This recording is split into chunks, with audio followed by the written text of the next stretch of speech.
Assalamualaikum warahmatullahi wabarakatuh. Berjumpa kembali dengan Friendly Superstian Channel, channel yang selalu memberikan informasi update terkini terkait dunia ASN, baik itu PNS maupun P3K, dan berita terkini yang ada di negara Indonesia. Pada kesempatan hari ini, saya akan menyampaikan terkait beberapa usulan atau himbauan dari anggota Komisi 2 DPR RI terkait untuk pengangkatan percepatan tenaga honorer R2 dan R3 dan landasan hukum dari pengangkatan honorer R2 dan R3. Nanti kita simak baik-baik videonya seperti apa. Bagi teman-teman yang baru mengikuti channel Friendly Superstian, mohon dukungannya dengan cara memberikan subscribe, like, dan tulis tanggapan di kolom komentar. Saya ucapkan terima kasih banyak kepada teman-teman semuanya yang sudah memberikan subscribe. Semoga teman-teman selalu diberikan kesehatan, kemudahan dan kelancaran, dan mendapatkan ridho dari Allah Subhanahu wa Ta'ala. Kita langsung saja masuk ke videonya seperti apa. Fraksi Partai Keadilan Sejahtera.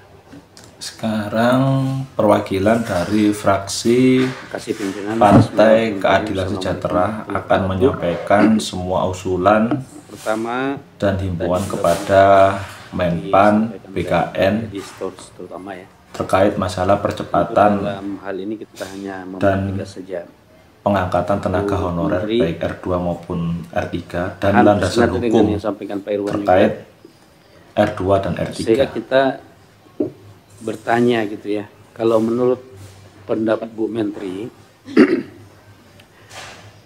pemindahan ASN atau PNS ke IKN ini sudah merupakan sebuah kebutuhan atau masih keinginan gitu ya. Kenapa ini penting kita tanyakan? Karena ini sudah kebutuhan, tentu kita harus segera bahas langkah-langkah dan tahapan-tahapan yang sudah dirancang gitu. Akan tetapi kalau ini masih sebuah keinginan, tadi sudah banyak prediksi dampak yang akan ditimbulkan. Baik dampak terkait dengan masalah anggaran, terutama sekarang kita terkait dengan efisiensi dan juga kondisi ekonomi global yang masih belum terprediksi arahnya kemana. Karena apa? Karena nanti akan timbul macam-macam contoh ketika kementerian lembaga pindah. Kemudian ada sarana mobil dinas, kemudian operasional.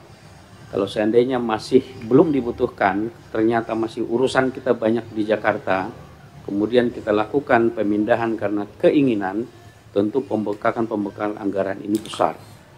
Mobil dinas, operasional, belum lagi nanti kalau hanya keinginan, ke sana ini hanya formalitas, kemudian tiket bolak-balik pesawat, semua pegawai itu kita nggak bisa gambarkan berapa anggaran negara untuk itu di tengah kondisi keuangan negara yang kita tidak cukup kuat. Belum lagi masalah terkait dengan sosial masyarakat yang ditimbulkan. Tadi Bang Deddy Sitorus walaupun agak santai tapi itu serius sebenarnya. Misalnya masalah keluarga ya, masalah keluarga. Ada misalnya istrinya atau suaminya atau pasangannya lah ya, ditugas di tempat lain, baik itu di Pemda atau di BUMN, perbankan atau masuk swasta gitu ya. Kemudian pindah ke sana, kemudian harus berpisah dengan keluarga anak. Karena apa? Karena sekolah belum siap, infrastruktur belum siap, kemudian proses pemindahan antara instansi pasangannya itu masih belum siap. Ini akan muncul masalah baru gitu ya. Mungkin nanti akan muncul perselingkuhan di mana-mana. Karena apa? Tiket mahal, pulang pergi mahal. Sementara uang nggak cukup untuk biaya operasional itu. Istri jauh, anak-anak jauh, maka muncul masalah-masalah yang kita tidak prediksi. Belum lagi masalah penyesuaian tatanan adat sosial budaya dan masalah setempat. Ya. Itu muncul lagi masalah baru. Artinya Bu Menteri, saya sepakat dengan mungkin Pak Presiden masih menimbang-nimbang ini gitu ya. Jangan sampai kita memaksakan pemindahan ini karena keinginan, kemudian muncul masalah-masalah baru yang kita tidak perhitungkan.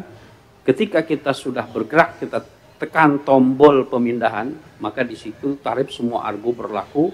Itu harus kita antisipasi semua, baik anggaran maupun tatanan sosial yang akan muncul.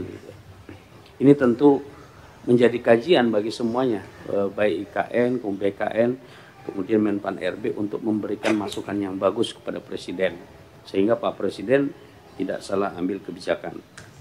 Lebih baik kita matangkan, bersabar, kemudian kita analisa. Kalau begitu sudah butuh, ya udah sama-sama kita laksanakan. Kemudian yang kedua, izin pimpinan, karena kita baru reses pimpinan, walaupun tema kita terkait dengan masalah IKN, tapi banyak juga Bu Menteri yang bertanya kepada kita ini. Yang pertama, tes gelombang kedua P3K yang terakhir ini kapan ya Bu? Sehingga kan target kita ingin selesai. Ini bertanya kepada kita tidak bisa jawab ya. Nah ini mungkin ada Bu Menteri pertanyaan, tapi saya berikan apresiasi dulu kepada Bu Menteri ya, di tengah goncangan kita paham begitu peliknya permasalahan, tapi Bu Menteri tetap tegar dan bisa menjawab semua permasalahan yang ada. Termasuk juga yang lain-lain ya, R2, R3 yang menunggu, kemudian P3 pada waktu ini, apa landasan hukum kita untuk ini Bu? Udah disiapkan belum? Ya jangan sampai nanti Oktober 2025 berakhir, kemudian semua instrumen yang ada belum kita selesaikan, kemudian beda pendapat lagi kita terkait dengan hal ini. Tapi saya salut dan apresiasi kinerja Menpan RB yang juga sudah memberikan jawaban-jawaban yang bisa menenangkan teman-teman kita di bawah. Itu mungkin Bang Ketua, dua saja. Mudah-mudahan ini bisa dijawab. Assalamualaikum warahmatullahi wabarakatuh. Semua sudah, semua fraksi. Oh, Tambah. masih ada tambahan. Tambahan boleh? Terima kasih. Silakan Pak Longki dan Bola. Makasih pimpinan. Assalamualaikum warahmatullahi wabarakatuh. Minta maaf pimpinan, Ibu Menteri dan seluruh jajaran dan teman-teman Komisi 2. Saya hanya mau ingin menyampaikan unek-unek dari para bupati, gubernur yang baru saja dilantik. Jadi ada usul Pak Prof dan Ibu Menteri, kalau boleh rekomendasi untuk persetujuan mutasi itu tolong dilimpahkan ke Korek saja. Tidak usah harus sampai ke Menpan, ke BKN, karena menunggunya terlalu lama Pak. Ya, ini bayangkan ada 500-600 kabupaten yang bupatinya semua baru, yang akan mengusulkan pejabat-pejabat baru. Nah semua ini minta rekomendasi ke pusat, ke BKN dan Menpan, mesti ada rekomendasi. Nah saya mengusulkan rekomendasi itu cukup di Kanrek saja Pak. Ya kita kasih delegasi wewenangnya ke sana biar lebih cepat, lebih bagus.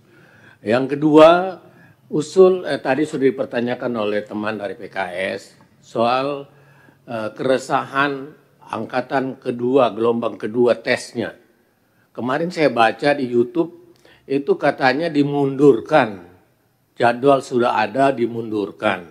Tolong Pak, Ibu Menteri, jangan lagi lah ada hal-hal yang seperti begini. Ini membuat masyarakat sana resah. Jangan-jangan ini tidak jadi. Jangan-jangan ini akal-akalan pemerintah lagi. Nah ini jadi apapun yang Ibu membuat rencana mundur dan sebagainya itu mungkin bagus, tetapi kelihatannya akan meresahkan lagi. Jadi kalau boleh sesuai dengan target awal, jadwal awal yang direncanakan akhir April atau awal Mei, itulah sudah disitulah dilaksanakan tesnya gelombang kedua. Soal nanti bagaimana teknisnya, penomoran NIP-nya dan sebagainya itu soal kedua. Tetapi pelaksanaannya tepat waktu saja dulu. Jangan sampai ditunda-tunda lagi. Ya seperti itu. Dan yang ketiga terakhir soal pemindahan ke IKN. Bapak saya kira Ibu Menteri sudah paling berpengalaman karena memang karir dari Menpan dan Pak Prof. Zudan. Saya mohon dengan sangat Pak pengalaman-pengalaman tentang pemindahan ini tolong betul-betul dipersiapkan secara matang dulu segala-galanya secara komprehensif.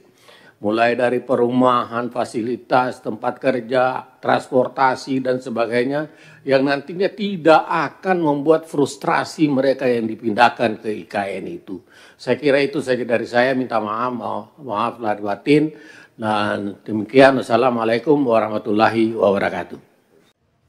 Jadi memang sesuai yang telah disampaikan oleh beberapa perwakilan anggota DPR RI baik itu dari Partai Keadilan Sejahtera maupun dari Partai Gerindra, bahwa seluruh anggota DPR RI di Komisi 2 sepakat untuk percepatan pengangkatan tenaga honorer segera diangkat menjadi P3K, sehingga tidak menyebabkan keresahan kepada masyarakat. Kita doakan semoga seluruh teman-teman bisa segera diangkat menjadi P3K penuh waktu. Demikian informasi yang bisa saya sampaikan. Mohon dukungannya dengan memberikan subscribe, like, dan tulis tanggapan di kolom komentar. Saya ucapkan terima kasih banyak kepada teman-teman semuanya yang sudah memberikan subscribe di channel ini.